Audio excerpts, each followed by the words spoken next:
venue too far, any song at every bar, here to cover your needs.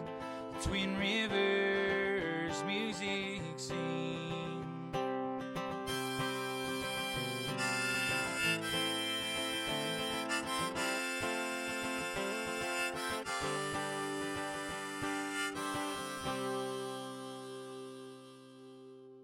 Hey y'all, we are the Twin Rivers Music Scene podcast here at the DKC Cougars tent. We are with Clay Hollis, the rising Texas country music star. Hi. He's about to go on in like half an hour, so we caught him for a little bit to talk before his show. So we're excited. It's great to be here with y'all. How are you doing today? I'm doing great. Just, this is my first time playing DKC Cougars tent. This is my second time to the Austin Cook-Off playing tents out here. Nice. But yeah, it's been a couple of years. Well, welcome back. Yeah, thanks for having me. We're Of excited course. to have you. Are you used to playing more of like the San Antonio Rodeo Cook-Off space? I'm familiar with it. Yeah. And then a Houston Cook-Off as well. Yeah. It's a big one, So it's just like, it's kind of an annual thing that's like you expect it every year, Yeah. It's like, oh, it's time for all the cook-off season, and you hit San Antonio and Houston and Austin, and The whole circuit. there's a few other small ones out there too. So Mhm. yeah. Nice. So how do you prepare for a live show? Do you have any pre-show rituals? Interviews. Anything you do? I Any drinks you take? Dance moves? Little vocal warm-ups? no, I actually, so I know to vocal warm-ups. I know that's everyone out there that's like a, like a scholared like vocal musician, like they're, oh, you got to do your warm-ups, but I'm guilty of not ever warming up for a show. Like okay. God's honest truth. And then I just get out there. What I do Love it. We're all young laughing at that. You can tell our age. I normally hit a couple, like about 10 to 15 solid push-ups before a set, really. Interesting. Is that because it gets like the blood flowing? Just the or blood what? flowing. Okay. And then as far as like anything else, depending on what mood I'm in, like maybe like a shot of tequila or something, Yeah. What kind of tequila do you drink? Normally just like a straight Blanco. Okay. Like nothing that, or like if I'm shooting it, like a Blanco. If I'm like drinking it in like a margarita or something, I like a Reposado or something. But Nice. Okay, love it. That makes sense. shout out to Juan Lobo Tequila out here with us tonight. I was going to see if Amazing. you were I going to was give him a gonna- shout that's why I out. asked. Yeah.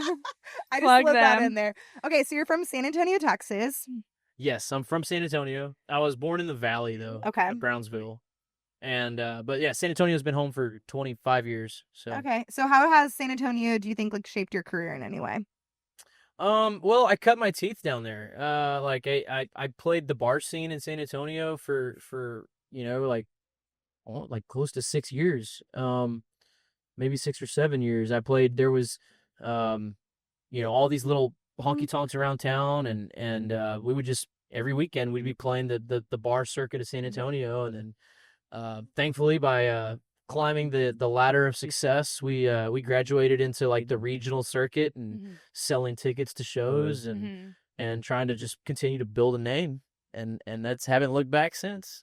For people that aren't familiar with San Antonio, what are some of those bars that you like played pretty frequently? Okay, well, like the first bar that I really started playing at was called Cooter Brown Saloon. It's not even around anymore. I was gonna say that's like a classic staple of San it was Antonio. a fun spot. Rest in peace, Cooter Browns.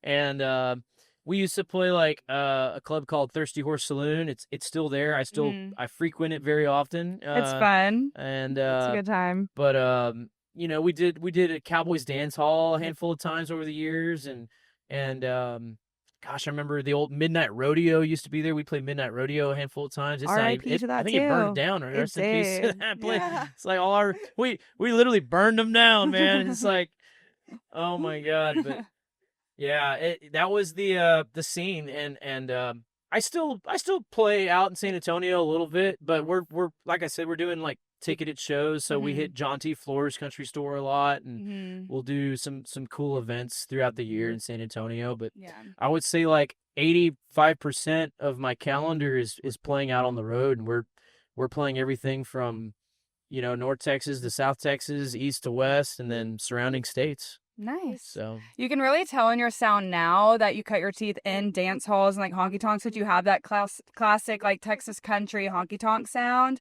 Thank you. I guess obviously those had a huge influence on your music. It definitely, like, if you booked us, I was the young guy who everyone thought like, oh, he's gonna play young music or like like radio country, and it never was. Like for me, it was always playing like Merle Haggard and George Strait and 90s country like Brooks and Dunn, Dwight Yoakam, some like a lot of early 2000s, some Keith Urban and like Gary Allen and stuff like that. So, and it still is like that for me today when we play covers, which we still play a fair amount of covers. Yeah.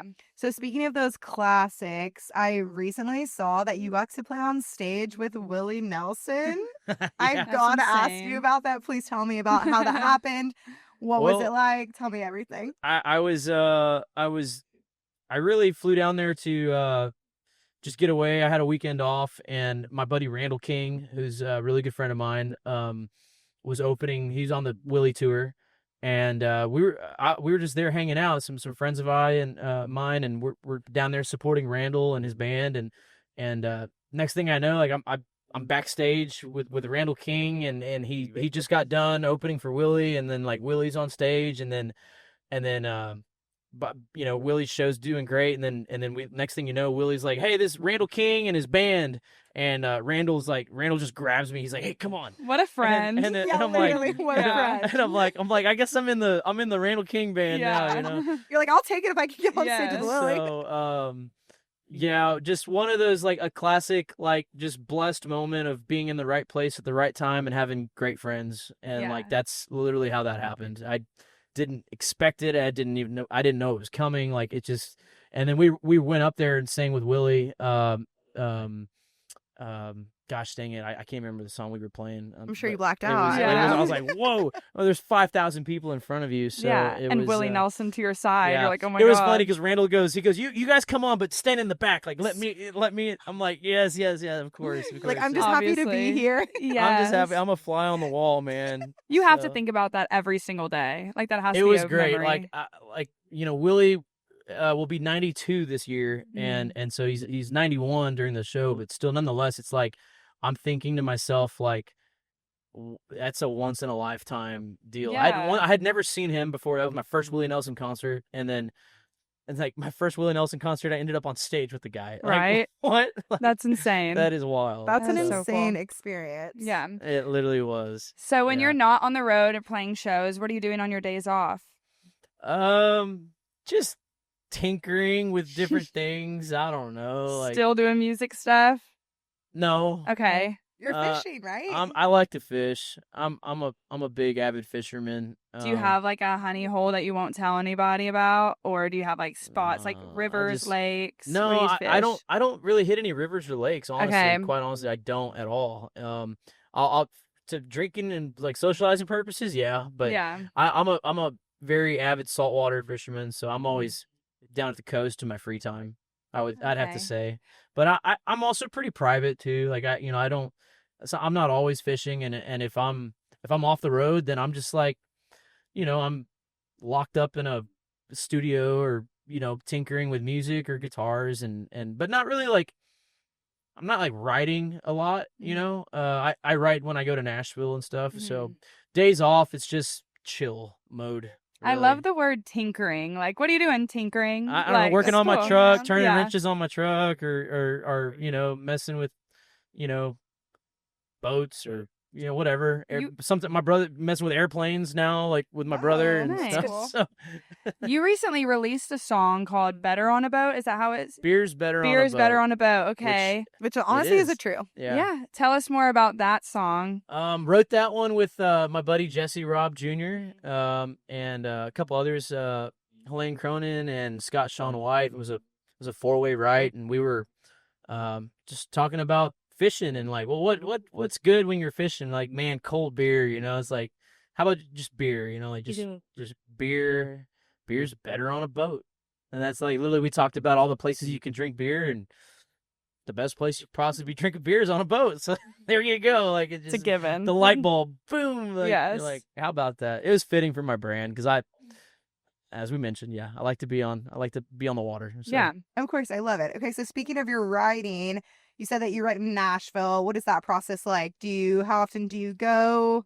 I'm this year my New Year's goal was to spend like a week to 2 weeks a month in Nashville writing. So that's a lot of commuting back and forth and reaching out to friends and fellow songwriters that I have out there and just filling the calendar with dates of like going in to write songs. And like sometimes there's an objective for a specific song and sometimes there's not. Like it's like you just go in and just we're gonna write whatever we come up with, you know. I saw too that you went on like a little songwriters retreat. I think Randall King put it on. That was it's already been a little while. That was this past summer. Right. So 24. how is writing, I feel like, with your, I want to say colleagues, because I feel like that's what it is. So corporate It kinda sounding. is, You're yeah. kind of like from the I corporate mean- world.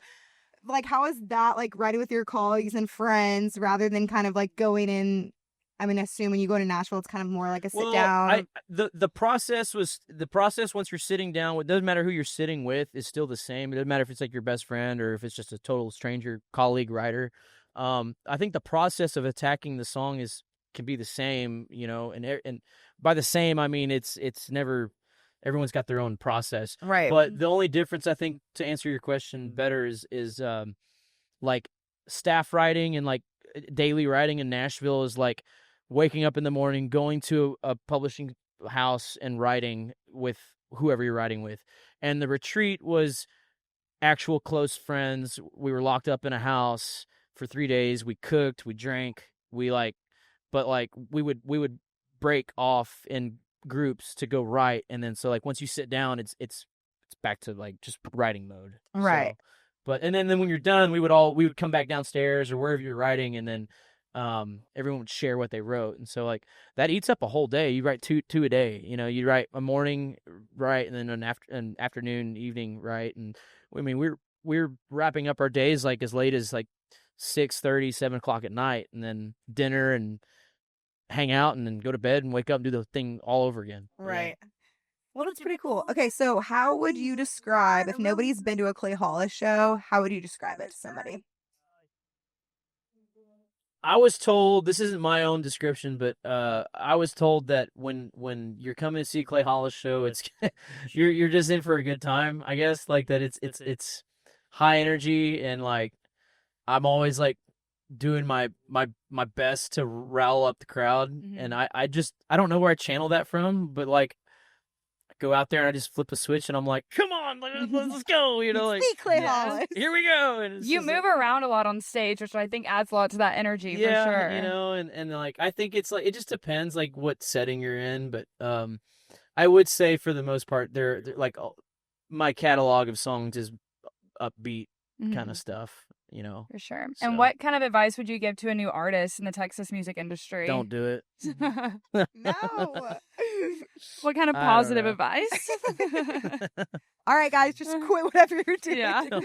No, if you've already started, then go for it. But if you're thinking about doing it and you're you have something else going and you're already fine, like don't do it. Like God, Honestly, it's honest. don't do it. No, I'm kidding, but I'm not kidding. I for someone that really wants it, just write. And the best thing too is like if you're a songwriter, that's half the battle, because like I think that's where your sound and your originality comes from. Like for me, like I'll be truthfully honest, like I wasn't a songwriter when I started a performing career, right? And I sang covers and then like my first album was nothing but outside recordings from songwriters, and so I've had to kind of like find myself as an artist, really. So if you're already writing and you have the music, then great. Like you've already got a leg up on like a lot of us that maybe don't do that. So that was my experience with it, you know, but now it's just keep chipping away, you know. Like obviously we live in a world of social media, so you got to post every day and just try to make as much noise as you can, I think is the key. So. Yeah. So what's next for Clay Hollis? What do you got? Any new projects? New songs? Yeah. We're trying to package a new project together. I need to cut 3 more songs. We have 4 like ready to roll out. but I think we're gonna just roll out 2 as standalone singles, and Mm-hmm. then we'll package like an EP probably like later in 2025. So Awesome. I think for spring of 2025, probably we're in March now, so I'm thinking by like late April or May, we're Okay, gonna perfect. have we're gonna launch the Regular Guy campaign, which Okay. is my new song. We'll hear it tonight. It's called Regular Guy, and it's just gonna be the new brand for this year. I think Regular Guy tour, like Regular Guy merch. Like we're Okay. gonna have just regular guy things going on. You know? We'll Awesome. describe a regular guy. What would you? What is that? He's like, "You're looking at it." You're looking at it, man. I'll sing here. I'll give you a little chorus here. It goes, I'm just a regular guy. I drive a regular truck. Like to have a good time, maybe a little too much. Give me a cold beer, good dog, country girl by my side, and I'll be all right. I'm just a regular guy. You know. Wow. We I just love got that. serenaded by the Clay Hollis. So there. Does that answer? There you go. Yes, we're looking forward to hearing the full song. And it Yeah. sounds like you're about to have to go on. The Reed Brothers just ended a minute Yep. ago. So thank you for coming on the podcast, Clay. It was great to have you. Thank you. Do you want to plug Appreciate it. yourself real quick? Yeah. Where to follow you? Please follow me on social media, Instagram, TikTok, Facebook at Clay Hollis Country, and then tour dates and website clayhollis.com. And we're just working on getting socials built and pumping videos out and getting YouTube going. So any support is great support. Come out to a show, buy merch, and we'll just see you out on the road. Awesome. Well, Thanks thanks, for- Clay. you. And can you sign our poster real quick? Oh, yeah. Absolutely. Just go ahead and give us your signature so we can forge documents. Should I do it? Anywhere you want. You can do it on the white or the blue. Do it right here. Yeah, I do it front and center.